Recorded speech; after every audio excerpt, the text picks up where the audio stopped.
This is in actual fact a tiny part of what human psychology really involves. Freud had a lot of disturbing thoughts. That's the least I can say. Radical behaviorism is not compatible with Islam. Assalamu alaikum wa rahmatullahi wa barakatuh. My name is Dr. Riyad Rahimullah. I have a PhD in psychology. I also have 12 years experience teaching psychology at the university level. Today I will be answering the question, are Islam and psychology compatible? This is in actual fact the first of two videos, where in this video I will explain where in psychology there are incompatibilities with Islam. And the second video, inshallah I'll link at the end, is a video about where in psychology is it not only compatible with Islam, but how it is synergistic, how we can integrate the two and achieve all our goals as Muslims, to believe in Allah, to please Allah, to live good lives, to do good deeds and avoid sin. These goals are pivotal in our life, and we can use psychology, we can leverage off psychology to achieve these goals. And when I say synergistically combine Islam and psychology, I mean it. And you will find out in a second video, inshallah, what that's about. But today, what I'm going to talk about are three different paradigms in psychology, in modern Western psychology. I will explain them, inshallah, and then I will also explain how they are incompatible. First, there will be Freudian psychology, then behavioral psychology, and then humanistic psychology.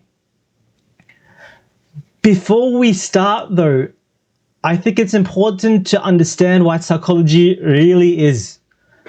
When we use the term psychology, we normally refer to mental health, well-being, positive psychology, psychotherapy. This is in actual fact a tiny part of what human psychology really involves.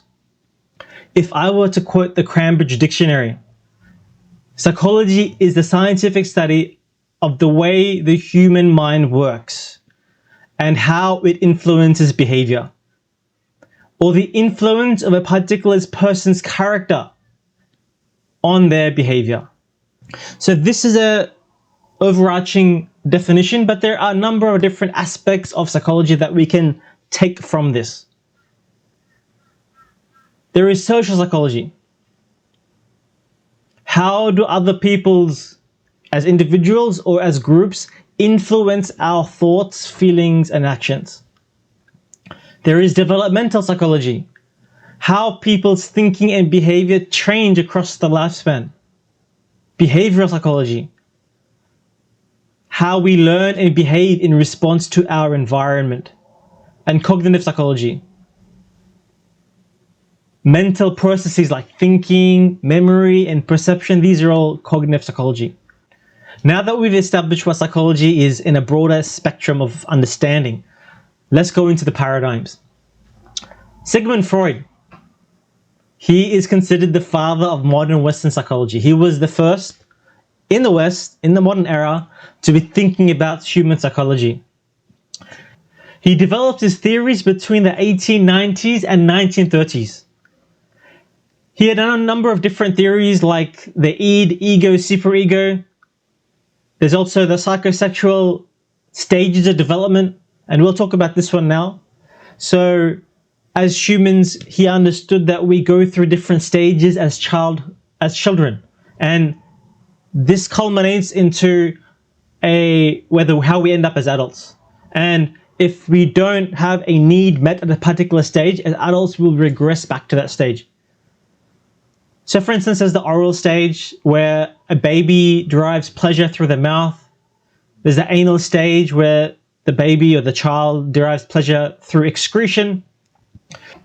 There is the phallic stage where children are obsessed with private parts and also romantically obsessed with the parent of the opposite sex. Basically, as an adult, the stage in which you were not properly fulfilled in your needs, you will regress back to that. So for instance, if the anal stage you weren't properly fulfilled in your needs, you become anal retentive as an adult. So, was his theory bogus? Or does it carry scientific backing? He based his theories on case studies. He based his theories on his own reflection and that of his peers. This is not very strong scientific evidence. Self-introspection is not enough to develop a strong theory. It needs to be validated through research, and not just case study research, but others as well. So, no. It's been debunked. Freudian psychology, some of these theories are not compatible with Islam and not compatible with modern scientific understanding. But given that he develops his theories based on his own introspection, Freud had a lot of disturbing thoughts. That's the least I can say. Next, behaviorism. This paradigm grew by B.F. Skinner in the 1930s. And it is basically around, as the name suggests, our behavior and how it is molded or conditioned into being the way it is. You have three elements here: classical conditioning, operant conditioning, and social learning. In the case of classical conditioning, you start off with a stimulus, a object, a thing, a food that doesn't have any kind of reaction. But when you pair that food with something that's unpleasant that causes a reaction, pretty soon after multiple pairings, even sometimes one pairing, the food is no longer neutral. It will cause the reaction on its own. Okay, key example is, I bought my wife fried chicken. I like fried chicken. I bought her fried chicken when she was pregnant, a new kind of fried chicken. And she vomited. Not because of the fried chicken, but because she was pregnant. Morning sickness, right?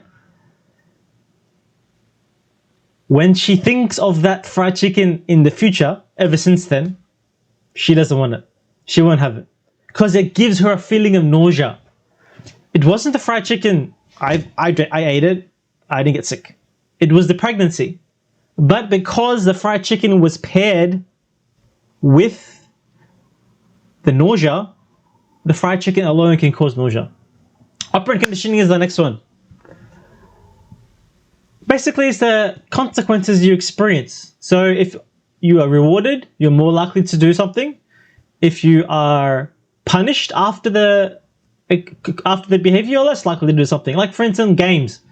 I bought my son Civilization 6 on the Switch, and I'm like, this is like an award-winning game. You're going to enjoy this. He hated it. And he didn't play it again.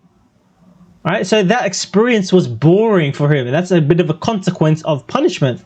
So he didn't play it again. Give him a different game that he likes, he will quite naturally want to play it because he enjoys that. Then you have social learning. So this involves being attentive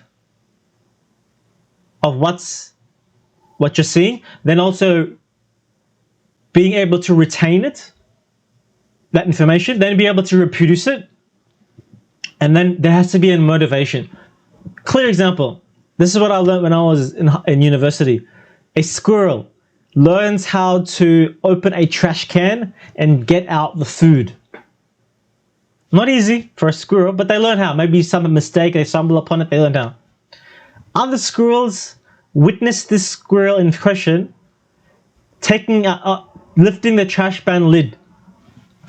After that, the other squirrels know how to do it, and they do it. And they do it a lot.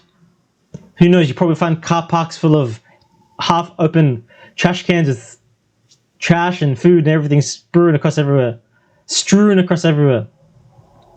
So this is social learning. All three combined, this is behaviorism. However, there is a radical form of behaviorism, which is what B.F. Skinner used to propagate. Radical behaviorism says we start off as a blank slate as human beings, and every behavior we do is a product, an outcome of our environment, of our conditioning, of what we see. We have no free choice, and we have no soul. This is radical behaviorism, and radical behaviorism is not compatible with Islam. Behavioristic psychology, on the other hand, yes, There is so many elements in our deen about consequences, about social learning, learning from example that apply. But radical behaviorism, not compatible.